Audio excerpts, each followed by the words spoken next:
So now let's see how we can work around with the crayon effect inside of Corel Draw. So in order to work around with the crayon effect, first of all, you need to go around onto the file menu and then go ahead and import out an image that you want to apply the crayon effect to. Let's say, for example, I'm going to go around and select out this particular image right here. So let me just go around and click and drag, and I have imported it out right here, as you can see.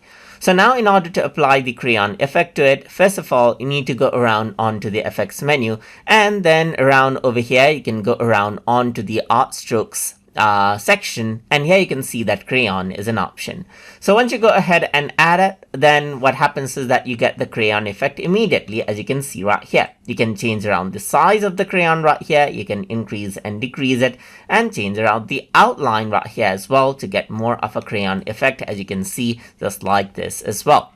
So I'm going to go around over here and import out another image as well. Let's say, for example, so I'm just going to go around and bring in this my image right here, and similarly you can simply go around onto art strokes and go for crayon right here, and you can see that the crayon effect is applied onto this particular image as well. You can go around, change around the size and the outline right here, and as this picture is bigger in size in terms of resolution, it does take a bit of time to process, but this is how it works, as you can see right here, just like this. So that is how you can work around with the crayon effect inside of Corel Draw. So hope you guys learned something as always. And as always, please like, comment, share, and subscribe.